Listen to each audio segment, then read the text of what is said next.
નમસ્કાર સ્ટુડન્ટ્સ, ફરીથી આપનું આજના લેક્ચરમાં સ્વાગત છે. આપણે ગયા લેક્ચરમાં ચેપ્ટર 9 મૂળભૂત હકો, ફરજો અને રાજનીતિના માર્ગદર્શક સિદ્ધાંતો વિશે જોયું હતું. તેમાં આપણે ખાલી મૂળભૂત હકો વિશે જ અભ્યાસ કરેલો હતો. તો ફરીથી આજે એક વખત થોડું એવું રિવિઝન કરીએ કે મૂળભૂત હકો તો આપણા બંધારણની અંદર આપણને 6 મૂળભૂત હકો આપેલા છે. સ્વતંત્રતાનો હક, સમાનતાનો હક, શોષણ વિરોધનો હક, બંધારણીય ઇલાજનો હક. બરાબર ને? તો આ બધું તમે લર્ન કરી લીધું હશે 2 દિવસમાં. તો હવે આજે આપણે મૂળભૂત હકો શીખી લીધા પછી મૂળભૂત ફરજો વિશે શીખવાનો પ્રયત્ન કરીએ. અને આ ચેપ્ટરનો બીજો મુદ્દો એટલે કે મૂળભૂત ફરજો. મૂળભૂત હકો બાદ મૂળભૂત ફરજો આવે છે, તો આપણે એના વિશે જાણવાની ટ્રાય કરીએ. તો મૂળભૂત ફરજો, તો હકો અને ફરજો છે એ એક સિક્કાની 2 બાજુ છે. આપણે હકો તો સરકાર પાસેથી કે સમાજ પાસેથી કે લઈ લીધા, પછી આપણી પણ કંઈક ફરજ આવે ને કે આપણે એમને પણ કંઈક આપીએ, તો એને આપણે શું કહીએ? મૂળભૂત ફરજો. એટલે આપણે બહુ સીધી સાદી ભાષામાં એવું કહી શકીએ કે મૂળભૂત હકો અને મૂળભૂત ફરજો છે એ એક જ સિક્કાની 2 બાજુઓ છે. ખાલી મૂળભૂત હકો હોય તો પણ ના ચાલે અને ખાલી ફરજો હોય તો પણ ના ચાલે. એટલે બંને સાઈડથી સમાન વ્યવહાર થવો જોઈએ. જેમ કે સરકાર છે કે આપણો સમાજ છે, આપણને કોઈ પણ હક આપે છે તો એ હકોનું રક્ષણ કરવું, એ આપણી પણ એવી ઘણી બધી તેના પ્રત્યે ફરજો આવે છે. તો આજે આપણે હવે શરૂઆત કરીએ મૂળભૂત ફરજો વિશે સમજવાની. તો જેમ નાગરિકોને કેટલાક મૂળભૂત હકો આપવામાં આવેલા છે, એવી જ રીતે નાગરિકોની મૂળભૂત ફરજોનો પણ સમાવેશ આપણા બંધારણની અંદર થાય છે. હવે આપણા મૂળભૂત ફરજો છે એ આપણું જે મૂળ બંધારણ છે ને એની અંદર મૂળભૂત ફરજોનો સમાવેશ કરવામાં આવેલો હતો નહીં, પરંતુ પાછળથી 1976માં જે સુધારો કરવામાં આવ્યો બંધારણની અંદર, બંધારણમાં એવા અમુક સુધારાઓ સમયાંતરે થતા રહે છે. તો મૂળ બંધારણની અંદર મૂળભૂત ફરજોનો સમાવેશ થયેલો હતો નહીં, પરંતુ 1976ની અંદર બંધારણમાં જે ફેરફાર કરવામાં આવેલો તેમાં મૂળભૂત ફરજોનો સમાવેશ કરવામાં આવેલો છે. એનો મુખ્ય હેતુ શું કે એનો બંધારણની અંદર આપણે સમાવેશ કરીએ? શા માટે મૂળભૂત ફરજોની જરૂર છે? જેવી રીતે મૂળભૂત હકોથી આપણને ઘણા બધા લાભ થાય છે, તો મૂળભૂત ફરજોની પણ જરૂર હશે ને. તો શા માટે? એનો ઉદ્દેશ શું છે? તો કે દેશ પ્રેમ, કેટલાક ઉચ્ચ આદર્શો અને મૂલ્યો પ્રત્યે છે એ આપણા દેશના નાગરિકોમાં જાગૃતિ આવે, એમનામાં દેશ પ્રેમનો વિકાસ થાય, એટલા માટે મૂળભૂત ફરજો છે એ પણ એમને જણાવવી જરૂરી છે. રાષ્ટ્રને ઉન્નત બનાવવા માટે, નાગરિકોને પ્રતિબદ્ધ કરવા માટે આ મૂળભૂત ફરજો છે એ ખૂબ જ જરૂરી છે. દરેક નાગરિકની એક ફરજ છે કે રાષ્ટ્રના સાર્વભૌમત્વ અને અખંડિતતાના રક્ષણમાં તે પોતાનો ફાળો આપે. આપણે તો ડરપોક થઈને ઘરમાં બેસી રહીએ અને આપણા દેશને જ્યારે આપણી જરૂર હોય ત્યારે આપણે એમાં સામેલ ના થઈએ અને કે ના એ તો કઈ મારી ફરજ ના આવે, એ તો બીજા લોકો કરશે, તો એ વસ્તુ વ્યાજબી નથી. એટલે દેશની અખંડિતતા માટે અને એના રક્ષણ માટે પણ આપણી ફરજ છે. અને સમાજમાં સંવાદિતા અને એકલાસ જાળવવામાં પણ પોતાનું યોગદાન દરેક નાગરિકે આપવું જ જોઈએ. હવે એમાં આપણા બંધારણની અંદર મૂળભૂત ફરજો કઈ કઈ છે તો એ આપણે જાણવાની ટ્રાય કરીએ. તો એમાં સૌથી પહેલી ફરજ આપણી શું આવે? તો કે આપણા બંધારણનું આપણે માન જાળવવું જોઈએ. આપણું બંધારણ છે તેને આપણે સ્વીકારવું જોઈએ અને એને સંપૂર્ણ માન સન્માન આપવું એ આપણી ફરજ છે. એ પછી બીજી ફરજ તો કે આપણા રાષ્ટ્રધ્વજ અને આપણું રાષ્ટ્રગીત, એનો પણ આપણે આદર કરવો જોઈએ. આપણું રાષ્ટ્રગીત, આપણું રાષ્ટ્રધ્વજ, એના માટે પણ એવા ઘણા બધા નિયમો છે, તો એ નિયમોનું પાલન જ આપણે કરવું જોઈએ. જેમ કે રાષ્ટ્રગીત છે તો 52 સેકન્ડમાં ગવાઈ જવું જોઈએ તો ગવાઈ જ જવું જોઈએ. એની બદલે આપણે જો 5 મિનિટ સુધી લાંબા રાગડા તાણી અને એ ગાઈએ તો એ આપણા રાષ્ટ્રગીતનું અપમાન કરેલું કહેવાય.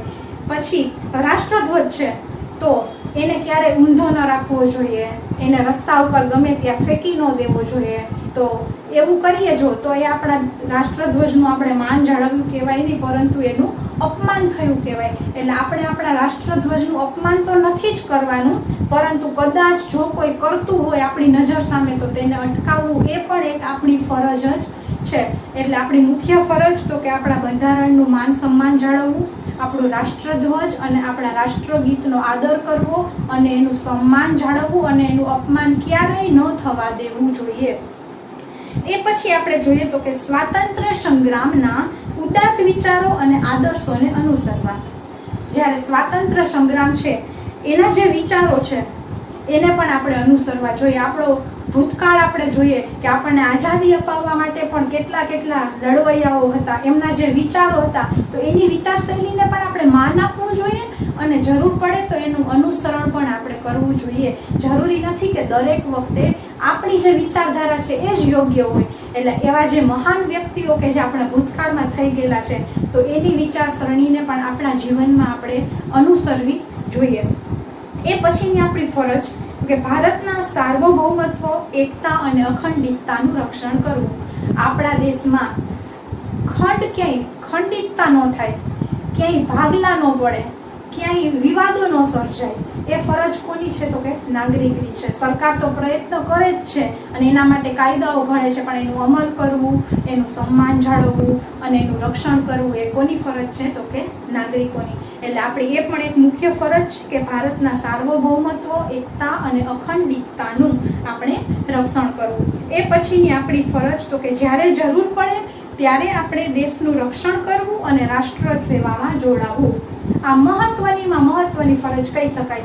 આપણે અત્યારે રાષ્ટ્ર સેવામાં જોડાવવું અને જરૂર પડે તો દેશ માટે એમાં જોઈન્ટ થવું અને દેશનું રક્ષણ કરવું એ તો બહુ અલગ વસ્તુ છે, પણ અત્યારે ઓલરેડી જે વ્યક્તિઓ આપણા દેશનું રક્ષણ કરે છે એટલે કે આપણે આર્મી મેનો, તો ઘણી વખત તમે બસમાં કે ટ્રેનમાં, મેં ઘણી વખત એવો અનુભવ કરેલો છે એટલે હું મારો અનુભવ તમારી સાથે શેર કરું કે કોઈ જવાન હોય, એક વખત તો એવું બસમાં જ ટ્રેનમાં બનેલું કે ક્યાંય ટ્રાવેલિંગમાં જતા હતા અમે લોકો, ત્યારે એક આર્મી મેન હતા કે જે ઘરે રજા ઉપર આવેલા હતા અને એ ડ્યુટી ઉપર જતા હતા, તો એમની સાથે એમનો સામાન પણ હતો અને જગ્યાનો ત્યારે એટલો બધો પ્રોબ્લેમ હતો, તો એને એક રિક્વેસ્ટથી એક ભાઈને કીધું કે મને થોડી એવી જગ્યા આપીને બેસવા આપો ને, ત્યારે એ ભાઈનું એટલું બધું અપમાન કર્યું કે આ સીટ તો મારી રિઝર્વ કરેલી છે, મેં તો એડવાન્સ બુકિંગ કરેલું છે, આમાં તમે ના બેસી શકો। તો એ ખરેખર શર્મજનક કહેવાય કે એ લોકો દિવસ રાત જોયા વગર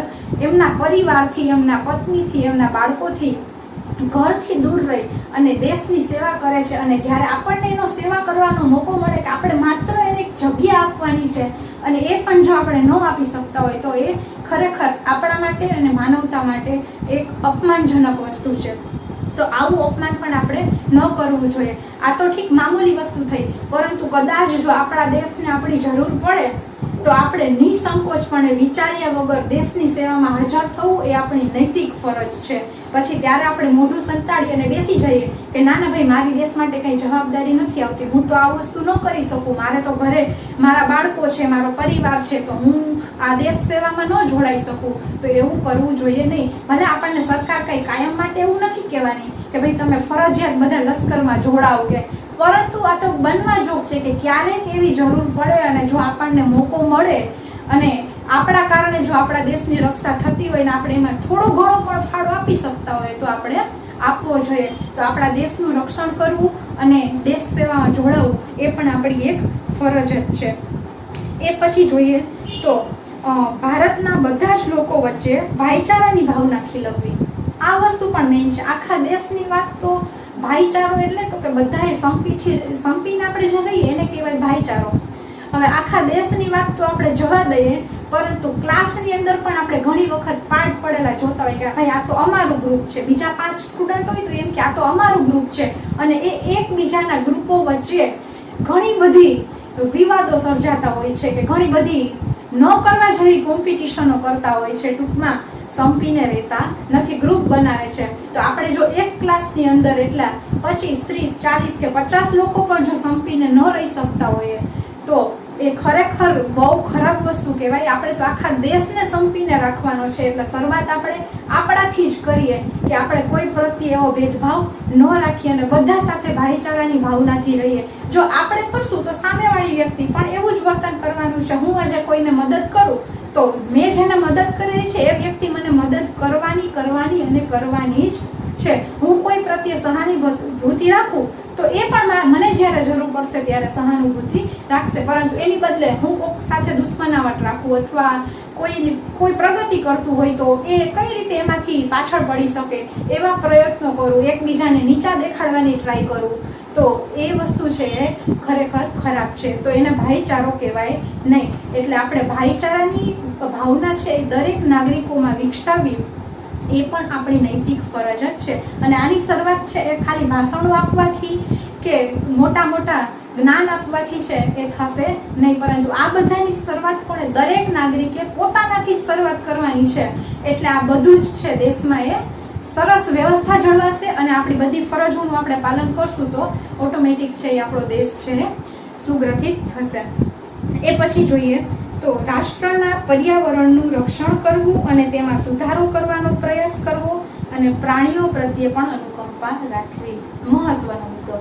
પર્યાવરણ પ્રત્યે આપણે અત્યારે કેટલા જાગૃત છીએ. હમણાં જ કોરોના કાળ હતો, એમાં બીજી લહેર જ્યારે આવેલી ત્યારે આપણે બધા જ જાણીએ છીએ કે ઓક્સિજનની કેટલી બધી કમી હતી, કે ઓક્સિજનના બાટલા માટે આપણે ગામો ગામ રખડતા હતા, કેટલા વેઇટિંગમાં લિસ્ટમાં ખાલી સિલિન્ડર લેવા માટે, ઓક્સિજન માટે એના જે સગાવાલાઓ હોય એ કેટલું રખડતા ભટકતા. ત્યારે માંડ કદાચ જો એની સગવડ થવી હોય તો થાય. અને ઘણા બધા કોરોના પેશન્ટ તો એવા પણ હતા કે ઓક્સિજનના અભાવના કારણે અથવા તો એટલું વેઇટિંગ થઈ કે જ્યાં સુધી તેમના પરિવારજનો છે એ ઓક્સિજન લઈને પહોંચે ત્યાં સુધીમાં તે વ્યક્તિએ દમ તોડી દીધો હોય. તો આવું બધું થાય છે શું કામ? ઓક્સિજનની અછત ઊભી થાય શું કામ? તો કે આ પર્યાવરણની સમતુલા આપણે ખોરવી નાખી છે. વૃક્ષોનું આડેધડ કાપન, આપણે જરાક કાંઈ પણ રોડ બનાવવો હોય કે કોઈ પણ વસ્તુ હોય કે આપણા સ્વાર્થ માટે થઈ અને આપણે વૃક્ષોનું છેદન કરી નાખીએ છીએ વિચાર્યા વગર. અને એ કરીએ છીએ તો વાંધો જ નહીં, પરંતુ આપણે એની સામે એમાં વધારો કરવો જોઈએ કે ચાલો મેં આજે એક વૃક્ષ કોઈ પણ કારણોસર એક વૃક્ષને મેં આજે કાપ્યું તો એની સામે મારે બીજા 10 વૃક્ષોનો ઉછેર કરવો એ મારી ફરજ છે. એવું નથી, ઘણી વખત અમુક કારણોસર આપણે વૃક્ષને ત્યાંથી હટાવવું પડતું હોય છે, પરંતુ તો એની સામે આપણે એનાથી 4 ગણા કે એનાથી 10 ગણા વૃક્ષોનું વાવેતર કરીએ, એનું જતન કરીએ તો આપણા પર્યાવરણની જે સમતુલા છે ને એ સમતુલા ક્યારેય ખોરવાય નહીં. પછી આપણે જોઈએ તો અત્યારે વસ્તી વધારો છે એ આપણા દેશની એક સમસ્યા કહીએ તો સમસ્યા પણ કહી શકાય. તો વસ્તી વધારાના કારણે રહેવા માટે માણસોને જગ્યા નથી. તો વસવાટ કરતા આપણે 10 વર્ષ પહેલાનો સમયગાળો જોઈએ કે 10 વર્ષ પહેલા જે ગામથી બહુ દૂરનો એરિયો હોય કે જ્યાં સાવ નિર્જન હોય, કોઈ માણસોનો આવરો જવરો પણ બહુ ઓછો હોય, અને 10 વર્ષ પછી અત્યારે એ જ સ્થળને તમે જુઓ તો એ સ્થળ કેટલું બધું ડેવલપ થઈ ગયેલું હશે. અને જ્યાં કોઈ માણસ જવા માટે પણ તૈયાર ન હોય એ જગ્યાએ અત્યારે લોકો મકાન બનાવી અને રહેવા પણ લાગ્યા છે. તો આવું જંગલોમાં પણ થાય છે. વસ્તી વધારાના કારણે જંગલોનો ધીમે જંગલોમાં ઘટાડો થતો જાય છે. માણસ પોતાના સ્વાર્થ માટે એનું જંગલોમાં છે એના વૃક્ષો કાપી નાખે છે અને એ જગ્યાનો યુઝ છે બીજી રીતે કરે છે. તો આ રીતે પણ જંગલો ઓછા થતા જાય છે. પછી ઇલેક્ટ્રિક એવા ઉપકરણો છે કે જેમાંથી એવી જાતનું કાર્બન ઉત્પન્ન થાય છે, તો એના કારણે વાતાવરણમાં ઓઝોન વાયુના સ્તરમાં પણ ગાબડું પડી ગયેલું છે. તો આ બધું કરે છે કોણ? માણસ જ કરે છે. એટલે આપણે નાગરિક જ કરીએ છીએ અને આપણે પર્યાવરણની જે સમતુલા છે એને આપણે ખોરવી નાખીએ છીએ. તો આ પર્યાવરણનું જતન કરવું અને એમાં સુધારો કરવો એ પણ આપણા નાગરિકની જ ફરજ, મૂળભૂત ફરજ છે. એટલે દરેક લોકોએ પર્યાવરણ બાબતે ખૂબ જ સજાગ થવું, જાગૃત બનવું અને પર્યાવરણનું રક્ષણ કરવું એ આપણી ફરજ છે. એ પછી જોઈએ આપણે તો રાષ્ટ્રના સમૃદ્ધ સમન્વિત સાંસ્કૃતિક વારસાનું જતન કરવું. આ બાબત ઉપર પણ મને ઘણું બધું બોલવાનું મન થાય કે આપણી સંસ્કૃતિ કેટલી બધી વિશાળ છે અને આપણી સંસ્કૃતિથી પ્રભાવિત થઈ અને જે વિદેશના લોકો છે એ પણ આપણી સંસ્કૃતિને હવે ફોલો કરે છે. વિદેશની સ્કૂલોમાં ગીતાજીના રેગ્યુલર લેક્ચર લેવાય છે અને આપણે પાશ્ચાત્ય સંસ્કૃતિથી એટલા બધા પ્રભાવિત થઈ ગયા છે કે આપણા દેશની સંસ્કૃતિને આપણે સાવ ભૂલી જ ગયા છીએ. આપણા દેશના માટીના વાસણોમાં ખાવાનો ક્રેઝ ફોરેનના લોકોમાં છે. ત્રાંબાના વાસણમાં રાખેલું પાણી ફોરેનના લોકો પીવાનું અત્યારે પ્રિફર કરે છે અને આપણે નહીં. આપણે અત્યારે નોનસ્ટિક ગમે છે. પછી આપણે એ લોકોની બધી સંસ્કૃતિ જેમ કે પીઝા બર્ગર ખાવા આપણને બહુ ગમે છે. પહેરવેશ મુખ્ય વસ્તુ. તો ઘણી જગ્યાએ તમે એવું જોજો કે ઘણા બધા એવા ફોરેન કન્ટ્રી છે કે જ્યાં ભારતીય પોશાકથી લોકો ઇમ્પ્રેસ થાય છે અને એને પોતે અપનાવવાનો પ્રયત્ન કરે છે અને આપણા દેશમાં જ્યારે આવે છે ને ત્યારે પણ એને ફોલો કરે છે અને એટલા બધા ખુશ થાય છે અને એટલા વખાણ કરે છે અને એ જ વસ્તુથી આપણે આગા ભાગીએ છીએ. આપણને અત્યારે ભારતીય સંસ્કૃતિ પ્રમાણેના પોશાક પહેરવામાં શરમ આવે કે અરે આવું થોડું પહેરાય, આવું તો મને ના ગમે. એની બદલે આપણે શું વધારે પ્રાધાન્ય આપીએ તો કે હું તો જીન્સ પહેરું, કેપરી પહેરું, ટી શર્ટ પહેરું, પછી કોઈ પણ એવી ફોરેનની બ્રાન્ડના આપણે શૂઝ લેવાનો આગ્રહ રાખીએ, વોચ તો કે એ હોવી જોઈએ. પરંતુ તમે આપણી સંસ્કૃતિને ચકાસો, આપણી સંસ્કૃતિ પણ કંઈ ઓછી નથી બીજા કન્ટ્રીઓ કરતાં. સૌથી સમૃદ્ધ સાંસ્કૃતિક વારસો આપણને ભારતીયોને મળેલો છે, પરંતુ આપણને જ આપણી સંસ્કૃતિની કોઈ જ કદર નથી. ફેસ્ટિવલ તો કે આપણા સાંસ્કૃતિક ફેસ્ટિવલો કેટલા બધા છે, પરંતુ આપણે અત્યારે બીજા બધા ફોરેન કન્ટ્રીના જેમ કે ક્રિસમસ, તો પહેલાના જમાનામાં ક્યારેય તમે ક્રિસમસ ઉજવતો જોવા મળેલો? ભલે આપણે છે ને સર્વધર્મ સહિષ્ણુ દેશ છે, આપણો બિનસાંપ્રદાયિક દેશ છે, એટલે એવું હું કઈ કટ્ટરવાદી એની વાત નથી કરતી, પરંતુ આપણા સંસ્કૃતિના રક્ષણની વાત કરું છું કે એક બાજુ પલડું ન નમવું જોઈએ. તમે વિદેશી પાશ્ચાત્ય સંસ્કૃતિને અપનાવો, પરંતુ આપણી સંસ્કૃતિને ખાડામાં નાખીને નહીં, બે બાજુનું પલ્લું સરખું રહેવું જોઈએ. બેલેન્સ કરી અને તમે બધી જ સંસ્કૃતિઓને અપનાવો તો કોઈ પ્રોબ્લેમ નથી. એટલે આપણી સંસ્કૃતિનું રક્ષણ કરવું એ પણ આપણી ફરજ છે. સૌ વૈજ્ઞાનિક અભિગમ, માનવવાદ અને પુરુષાર્થના બધા જ ક્ષેત્રોમાં ઉત્કૃષ્ટતા સિદ્ધ કરવા કટિબદ્ધ થવું એ પણ આપણી ફરજ છે. અને એ પછીની ફરજ જો કહું તો મફત, ફરજિયાત અને સાર્વત્રિક શિક્ષણ અપાવવું એ દરેક માતા પિતાની મુખ્ય ફરજ છે. આપણા દેશમાં ઘણા બધા રાજ્યો એવા છે કે જ્યાં નિરક્ષરતાનો દર ખૂબ જ વધારે છે, કે જ્યાં લોકોમાં સાક્ષરતાનો અભાવ જોવા મળે છે. અને આ સાક્ષરતાના અભાવના કારણે લોકોની વિચારસરણી પણ અલગ થઈ જાય છે અને એનામાં ઘણી બધી જાગૃતતા પણ આવતી નથી. તો બાળકને અત્યારે સરકારે મફત, ફરજિયાત અને સાર્વત્રિક શિક્ષણ આપે જ છે, પણ શાળા સુધી લઈને કોણ જશે? તો એના માતા પિતાએ એને આંગળી પકડીને શાળા સુધી મૂકવું પડશે, ઘરની બહાર કાઢવું પડશે. પછી સરકાર તો મફત બધું આપે જ છે, શિક્ષણ પણ આપે છે. અને સરકારનો એક અત્યારે એવો એમ છે કે મફત, ફરજિયાત અને સાર્વત્રિક શિક્ષણ, કે કમસે કમ દરેક નાગરિક છે એ પ્રાઇમરી લેવલનું શિક્ષણ તો મેળવે જ, કે જેનાથી એને અક્ષર જ્ઞાન આવે અને એની જે વિચારસરણી છે એ પણ શિક્ષણના કારણે થોડી ઘણી ઉચ્ચ આવે. તો એ પણ એક માતા પિતાની મુખ્ય ફરજ કહી શકીએ અને એ કાર્ય છે એ માત્ર માતા પિતા જ કરી શકે. એટલે મફત, ફરજિયાત અને સાર્વત્રિક શિક્ષણ છે એ માતા પિતા એ અપાવવું જ જોઈએ તેમના બાળકને. આ બધી ફરજોનું નાગરિકો સ્વેચ્છાએ પાલન કરે એવી સામાન્ય અપેક્ષા રાખવામાં આવી છે, પરંતુ કેટલીક ફરજોના પાલન માટે કાયદા પણ ઘડવામાં આવેલા છે. બધી જ ફરજો માટે સરકાર એવું નથી કે કાયદા ઘડીને બેઠા હોય કે આપણે જેવું એ ફરજ ન નિભાવી આપણી તો આપણા ઉપર કાયદાકીય કાર્ય. પણ અમુક વસ્તુ એવી છે કે જેને આપણે ગંભીરતાથી લેવી ખૂબ જ જરૂરી છે, જેમ કે રાષ્ટ્રધ્વજ. તો રાષ્ટ્રધ્વજનું માન જાળવવું જ જોઈએ. એના વિરુદ્ધ એવું કોઈ ગુનાહિત કાર્ય કરીએ, જેમ કે રાષ્ટ્રધ્વજને ઘણા લોકો સળગાવે અથવા તો એને ઊંધો લટકાવે, તો એ એક ગુનાહિત પ્રવૃત્તિ થઈ. તો એના માટે સરકાર છે તમારી સમક્ષ એક્શન છે લઈ શકે. એવી રીતે વૃક્ષોનું આડેધડ કાપવું, એ પણ અત્યારે એમાં પણ ઘણા બધા નિયમો થઈ ગયેલા છે, તો એના ઉપર પણ તમારા કાયદેસર કાર્યવાહી છે તમારા ઉપર થઈ શકે છે. તો આવી પણ ઘણી બધી ફરજો છે. આ ફરજો જેમ કે દેશની એકતા અને અખંડિતતાને હાનિ પહોંચાડતું કોઈ પણ કૃત્ય છે તો એને ગંભીર ગુનો ગણાય. દેશની સુરક્ષા અને એની અખંડિતતા, દેશની જે શાંતિ છે એ શાંતિ ખોરવવાનું તમે કોઈ કાર્ય કરો ને તો એ ગુનો ગણાય. જેમ કે તમે કોઈ એવા કોમી રમખાણોમાં જોડાવો અથવા તો તમે લોકોને ઉશ્કેરો, પછી દેશની સંપત્તિને નુકસાન પહોંચાડો, તો એ એક ગુનો છે. તો એ ગુના માટે તમારા ઉપર કાર્યવાહી થઈ શકે છે. જો દેશના રક્ષણ માટે ફરજિયાત લશ્કરી ભરતીનો કાયદો ઘડવામાં આવે તો લશ્કરમાં જોડાવવું એ પણ કાયદેસરની ફરજ બને છે. એ ઉપરાંત જોઈએ તો કે સ્ત્રીઓના માનભંગ કરતા કૃત્યો પણ ગુના ગણાય છે. સ્ત્રીઓને ઘણી જગ્યાએ અપમાનિત થતી આપણે જોઈએ છીએ ઘણા, અને ન્યૂઝમાં જોવો તમે, અત્યારે સોશિયલ મીડિયામાં જોવો તો એવા ઘણા બધા બનાવો છે કે જેમાં સ્ત્રીની અવગણના થતી હોય અથવા તો સ્ત્રીઓ સામે અન્યાય થતો હોય તો એના વિરુદ્ધ પણ કાયદાઓ છે. જાહેર સંપત્તિને નુકસાન કરવું એ પણ ગુનો છે.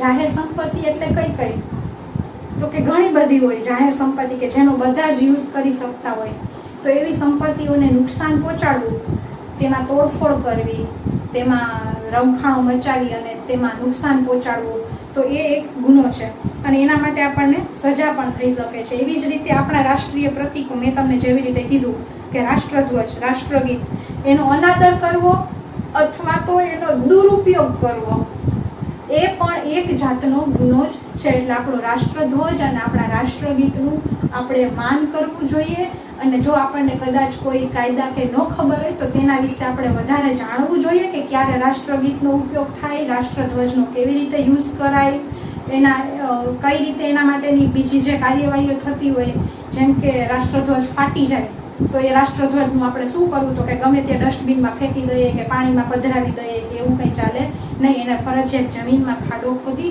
અને એને જે દાટવામાં આવે છે તો એ રીતની જે કાયદેસરની કાર્યવાહી હોય એ જ આપણે કરવી જોઈએ. ને કદાચ જો આપણને ન ખબર હોય તો એક જાગૃત નાગરિક તરીકે આપણે જાણવાનો પ્રયત્ન કરવો જોઈએ. જો ફરજના અમલ માટે કાયદા કરવામાં આવ્યા નથી તો એ બધી ફરજોનું પાલન નાગરિકો કરે એ માટે તેમનામાં સભાનતા અને જાગૃતિ ઊભી કરવાનો પ્રયાસ કરવો જોઈએ. હવે અમુક ફરજો માટે એવા કાયદા બનાવ્યા છે જેમ કે રાષ્ટ્રધ્વજ, રાષ્ટ્રગીત, તો એના માટે કાયદા છે, પણ એવી પણ ઘણી બધી ફરજો છે કે એના માટે કોઈ સ્પેશિયલ કાયદા ઘડ્યા નથી, પરંતુ આપણે સ્વૈચ્છિક આપણી જવાબદારી ગણી અને એનું પાલન કરવું જોઈએ, આપણી ફરજોને નિભાવવી જોઈએ.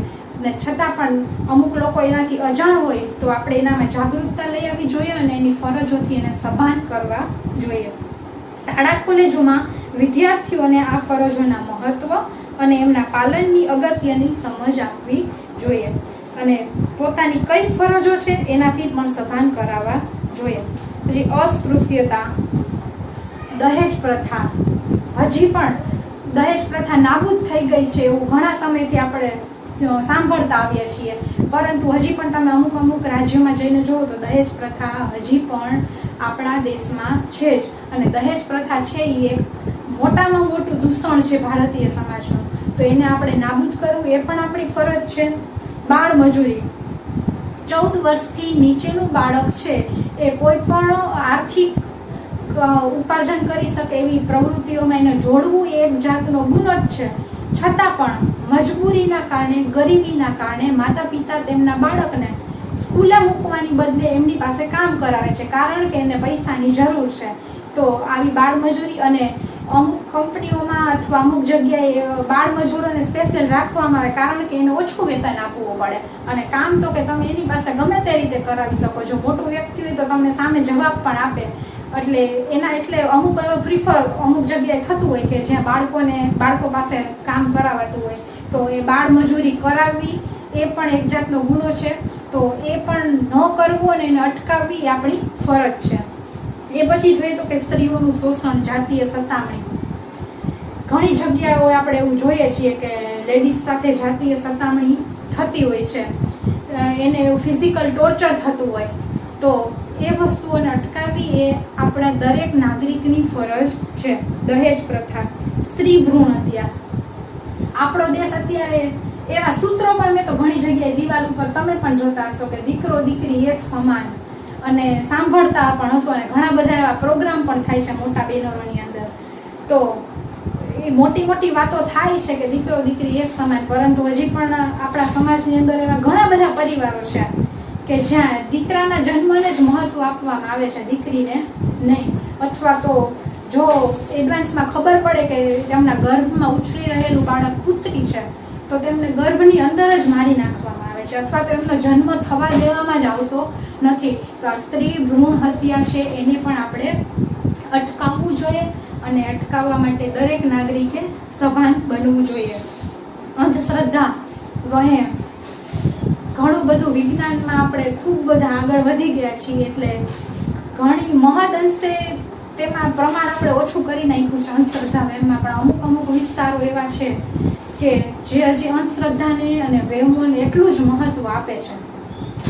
કે માની લો કે એક ખાલી હું નાનો એવો વેમ કહું તો એવી એક માન્યતા છે કે આપણે કોઈ સારા કામ માટે જતા હોય ને વચ્ચે જો બિલાડી ઉતરે ને તો થોડી વાર માટે ત્યાં ને ત્યાં રોકાઈ જવું જોઈએ, કારણ કે બિલાડી આડી ઉતરી તો એને અપશુકન કહેવાય.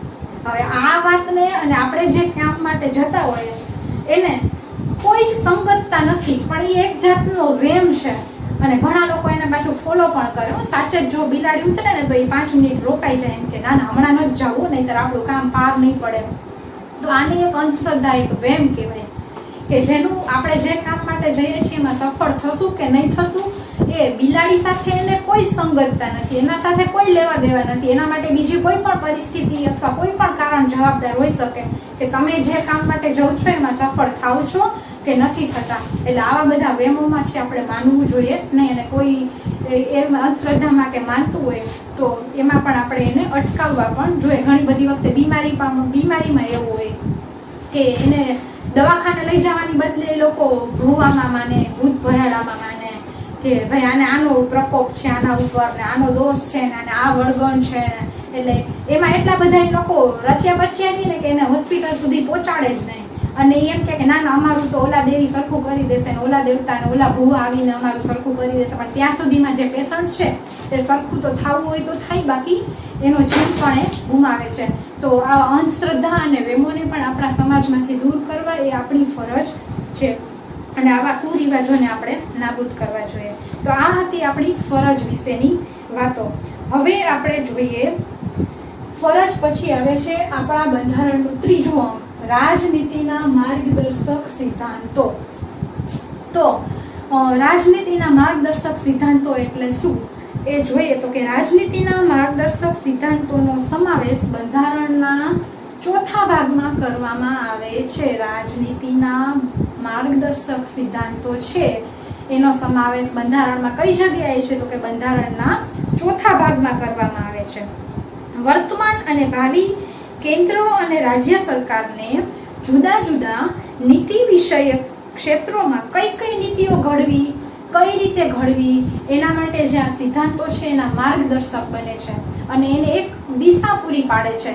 એટલા માટે એનું નામ માર્ગદર્શક સિદ્ધાંતો છે પાડેલું છે. આ સિદ્ધાંતોનો સૌથી મહત્વનો ઉદ્દેશ શું છે તો કે તમામને રાજકીય, સામાજિક, આર્થિક ન્યાય મળી રહે તે માટે એવી સમાજ રચનાની સ્થાપના કરવી એ આ સિદ્ધાંતોનો મુખ્ય ઉદ્દેશ છે. રાજ્યના ઉદ્દેશો અને ધ્યેયોની પૂર્તિ માટે અને રાજ્યના નીતિ ઘડતરમાં છે એ આ માર્ગદર્શક સિદ્ધાંતોનો મહત્વનો ફાળો છે. હવે આ જે સિદ્ધાંતો છે એને બંધારણમાં એનું કોઈ રાજકીય વ્યવસ્થામાં છે પીઠબળ એને કોઈ મળેલું નથી, એટલે કાયદામાં એનો સમાવેશ થયેલો નથી. કદાચ આપણે આ જે બધું જોઈએ સિદ્ધાંતો તો એ સિદ્ધાંતો છે એમાં આપણને એવું કોઈ ફરજિયાત નથી કે રાજ્ય સરકાર એ બધા સિદ્ધાંતો છે એમાં એ કાર્યો કરવા જેવું, પરંતુ એક માર્ગદર્શક છે કે જે લોકો નવા ચૂંટાઈને આવે છે અથવા તો જે નવા સભ્યો બને છે તો હવે પછી એને સરકાર માટે કઈ કઈ નીતિઓ ઘડવી, એમાં કયા પાસાઓનો સમાવેશ કરવો, તો એ દરેક નીતિઓ ઘડતા પહેલા તે આ સિદ્ધાંતોનો એક વખત અભ્યાસ કરે છે અને એમાંથી જે યોગ્ય લાગે એનો સમાવેશ છે એ પછી જે નીતિઓ ઘડેલી હોય એમાં કરે છે. તો એ માટે રાજ્યના માર્ગદર્શક સિદ્ધાંતો છે. હવે એમાં સૌથી સિદ્ધાંતોમાં પણ ઘણા બધા સિદ્ધાંતો છે, તો એમાં સૌથી પહેલા આપણે જોઈએ તો કે રાજનીતિના માર્ગદર્શક સિદ્ધાંતો એમાં 1 નંબર તો કે આર્થિક નીતિઓ સંદર્ભે સિદ્ધાંતો. દરેક સંદર્ભમાં એવા સિદ્ધાંતો બહાર પાડેલા છે બંધારણની અંદર. તો એમાં સૌથી પહેલા આપણે આર્થિક નીતિ વિશે જોઈએ તો કે આર્થિક નીતિમાં શું શું છે તો કે સૌ નાગરિકનું મહત્તમ કલ્યાણ થાય, સંપત્તિ અને સાધનોનું ચોક્કસપણે વર્ગોમાં કેન્દ્રીકરણ થાય અને એમાં કોઈ ભેદભાવ ન થાય એ આ સિદ્ધાંતની અંદર સમાવેશ થાય છે. પુરુષ અને સ્ત્રીઓને સમાન કામ અને સમાન વેતન મળે એ પણ આર્થિક જે સિદ્ધાંતો છે, આર્થિક નીતિઓ સંદર્ભે સિદ્ધાંતો એમાં થાય છે કે સ્ત્રી પુરુષને કામમાં કંઈ તફાવત ન હોય કે ભાઈ સ્ત્રી આ જ કામ કરી શકે, આ કામ ન કરી શકે, અથવા પુરુષો આ કામ કરે આ ન કરી શકે, એવું કંઈ જ નથી. સ્ત્રી પુરુષ છે સમાન કામ કરી શકે છે અને સમાન કામની જેમ સમાન વેતન પણ મેળવી શકે છે. એટલે કે સ્ત્રીઓનું શોષણ થવું જોઈએ નહીં. વેતનની બાબતમાં પણ પુરુષોને વધારે વેતન આપવું ને સ્ત્રીઓને ન આપવું ને એવું છે આ જોગવાઈ પ્રમાણે નથી. પછી કામના સ્થળે તમામ કામદારોનું આરોગ્ય જળવાઈ રહે એ પ્રમાણેની વ્યવસ્થા હોવી જોઈએ કામના સ્થળે. એટલે માની લો કે તમે કોઈ કારખાનામાં છો, નોકરી કરતા હોય કોઈ પણ નાગરિક દેશના, તો તેમાંથી ઝેરી વાયુઓ છૂટતા હોય અથવા કોઈ કેમિકલ હોય તો એનાથી ત્યાં જે કામદારો છે એનું રક્ષણ થવું જોઈએ. એ પણ એક સિદ્ધાંતોમાં જ સામેલ થાય છે. તો એનું પણ ધ્યાન રાખવું જોઈએ કે કામના સ્થળે જેટલા કામદારો છે એનું આરોગ્ય પણ જળવાવું જોઈએ. ઘણી વખત આપણે ગરીબીના કારણે જોઈએ ને કે બાળકો હોય અથવા તો મજૂર હોય એ પોતાના આરોગ્યને જોખમમાં મૂકીને કામ કરવા માટે તૈયાર થઈ જાય છે. તો આવી સ્થિતિનું નિર્માણ ન થવું જોઈએ. એ પછી ઔદ્યોગિક એકમના સંચાલનમાં કામદારોની ભાગીદારી માટે પ્રયાસ કરવા જોઈએ. બાળકોને આર્થિક લાચારીના કારણે એનું કોઈ પણ પ્રકારે શોષણ ન થાય એનું પણ ધ્યાન રાખવું જોઈએ. તો આ હતી વાત આર્થિક નીતિઓ સંદર્ભે જે સિદ્ધાંતો છે એની. હવે આપણે જોઈએ સામાજિક નીતિઓ સંબંધી સિદ્ધાંતો. તો કે સામાજિક બાબતોમાં કઈ કઈ બાબતો આવે? તો સૌ પ્રથમ અનુસૂચિત જાતિ, જનજાતિ અને વંચિત સમૂહો જેવા સમાજના જે નબળા વર્ગો છે એને શૈક્ષણિક અને આર્થિક હિતો માટે રાજ્યએ છે વિશેષ પ્રકારની કાળજી લેવી જોઈએ અને વિશેષ પ્રકારની એ લોકો માટે જોગવાઈ કરવી જોઈએ. કોના માટે? તો અનુસૂચિત જાતિ, અનુસૂચિત જનજાતિ અને અન્ય જે પછાત વર્ગો છે એના માટે રાજ્ય સરકારે જોગવાઈ કરવી જોઈએ. અને ભારતમાં રહેતા તમામ નાગરિકો માટે સમાન દીવાની કાયદો ઘડવા, પછી યુનિફોર્મ સિવિલ કોડ હોવો જોઈએ કે જેના કારણે કોઈ મતભેદ ઊભા ન થાય. એ ઉપરાંત ન્યાય વ્યવસ્થાનું સંચાલન કે સૌને સમાન ન્યાય મળી રહે. અને લગ્ન વિચ્છેદ, ભરણ પોષણ, દત્તક વિધાન, વસિયત વગેરેમાં પણ સરખા કાયદાઓ ઘડી અને સરકારે છે પગલાં ભરવા જોઈએ. મિલકતની બાબતમાં પણ હવે તો પેલા એવો હતો નિયમ કે ગર્લ હોય તો એનો કોઈ મિલકતમાં અધિકાર ન થાય, માત્ર જે પુત્ર હોય તો એને જ બધો વારસો મળે. તો એમાં પણ હવે સરકારે એ વસ્તુને ધ્યાનમાં લીધી છે. એટલે વસિયતની બાબતમાં પણ સમાનતા રાખવી એ પણ એક જોગવાઈ હોવી જોઈએ. એ પછી 3 નંબર આપણે જોઈએ કે રાજકીય અને વિદેશ નીતિ વિષયક સિદ્ધાંતો. તો કે સરકારે આ બાબતે શું ધ્યાનમાં રાખવું જોઈએ અને કઈ ટાઈપની નીતિઓ ઘડવી જોઈએ કે જેનાથી આ આપણો જે ધ્યેય છે રાજકીય અને વિદેશ નીતિ છે એમાં આપણે અત્યારે જે એના કરતાં પણ કંઈક સારું થઈ શકે. તો એના માટે સરકારે શું કરવું જોઈએ કે રાજ્ય ગ્રામ પંચાયતોની સ્થાપના કરવા માટે જરૂરી પગલાં ભરે. એટલે કે દરેક ગામડામાં ગ્રામ પંચાયતની રચના કરે રાજ્ય સરકાર. એ પછી એના સ્વરાજ્યના એકમ તરીકે કાર્ય કરી શકે અને એમાં જરૂરી સત્તા અને અધિકારી અને એમને આર્થિક સહાય પણ આપે, એટલે કે એને ગ્રાન્ટ પણ આપવામાં આવે. તો એ ગ્રાન્ટમાંથી એ વિકાસના કાર્યો છે એ ગ્રામ પંચાયત કરી શકે.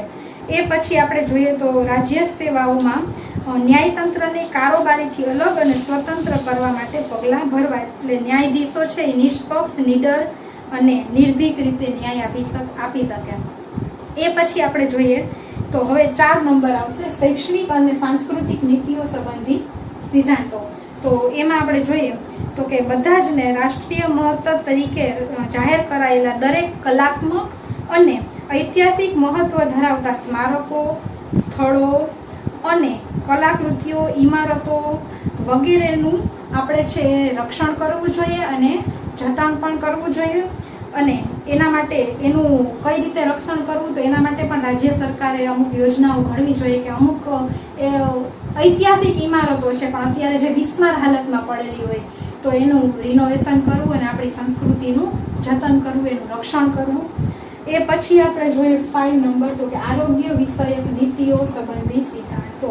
તો આરોગ્ય બાબતમાં સરકાર છે એ કઈ પ્રકારની નીતિઓ ઘડી શકે? તો લોકોને આરોગ્ય અને પોષણનું સ્તર સુધરે એ માટે રાજ્યએ છે એ પસાર કરવો જોઈએ, પ્રયાસ કરવો જોઈએ. અને જાહેર અને આરોગ્ય જનસુખાકારી વધારવા માટેના પગલાઓ રાજ્ય સરકારે લેવા જોઈએ. એ પછી આરોગ્ય માટે હાનિકારક એવા જે કેફી પદાર્થો છે કે જેનું સેવન ન કરવું જોઈએ તો એના ઉપર પ્રતિબંધ લગાવવો જોઈએ. નશાયુક્ત દ્રવ્યો આપણા ગુજરાત રાજ્યની અંદર પણ આપણે જોઈએ તો દારૂબંધી અને એવું ઘણું બધું કે નશા મુક્ત કરવાનો પ્રયત્ન થાય છે, પરંતુ છાને ખૂણે આ બધી પ્રવૃત્તિઓ થતી રહે છે. તો સરકારે એના ઉપર પણ ધ્યાન આપવું જોઈએ અને એને અટકાવવાના પ્રયત્નો કરવા જોઈએ. દેશના પર્યાવરણનું રક્ષણ થાય અને એમાં જરૂરી સુધારા થાય એ માટે પણ રાજ્યએ પ્રયાસ કરવા જોઈએ. દેશના જંગલો અને વનસૃષ્ટિના રક્ષણ માટે પણ ખાસ પ્રયત્નો કરવા જોઈએ. તો આ હતા આપણા રાજ્યના માર્ગદર્શક સિદ્ધાંતો. આ સિદ્ધાંતો છે એને રાજકીય કોઈ પીઠબળ પૂરું પડેલું નથી. એટલે આ સિદ્ધાંતોનું જો પાલન કદાચ ન પણ થાય તો આપણે રાજ્ય સરકાર ઉપર કોઈ જ એના ઉપર એવું બ્લેમ ન કરી શકીએ કે આ સિદ્ધાંતોનું પાલન તમે કેમ ન કર્યું અથવા આ સિદ્ધાંતનો ભંગ કેમ થયો તોય તમે કંઈ પગલાં ન લીધા. પરંતુ આ સિદ્ધાંતો માત્ર અને માત્ર માર્ગદર્શક સિદ્ધાંતો જ છે કે જ્યારે સરકાર છે, કેન્દ્ર સરકાર અથવા રાજ્ય સરકાર કોઈ પણ નીતિનું ઘડતર કરે છે તો એ નીતિનું ઘડતર કરતા પહેલા આ માર્ગદર્શક સિદ્ધાંતોને એક વખત ધ્યાનમાં લે છે અને એમાંથી જે લેવાલાયક હોય જે મુદ્દાઓ એનો સમાવેશ કરે છે તે નીતિના ઘડતરમાં અને પછી તેનો અમલ કરે છે. તો ચેપ્ટર નંબર 9 એમાં આપણે મૂળભૂત હકો વિશે પણ પાર્ટ 1માં જોઈ લીધું હતું અને આજના લેક્ચરમાં આપણે મૂળભૂત ફરજો અને રાજનીતિના માર્ગદર્શક સિદ્ધાંતો વિશે ખૂબ વિગતવાર ચર્ચા કરી અને ઊંડાણપૂર્વક એનો અભ્યાસ કરવાનો પ્રયત્ન કરેલો છે. તો અહીંયા આપણું ચેપ્ટર 9 છે એ કમ્પ્લીટ થાય છે અને હવે પછી આપણે એની જે એક્સરસાઇઝો એના ક્વેશ્ચન આન્સર્સ છે એ આપણે પછીના લેક્ચરમાં છે હું લર્ન કરાવીશ તમને.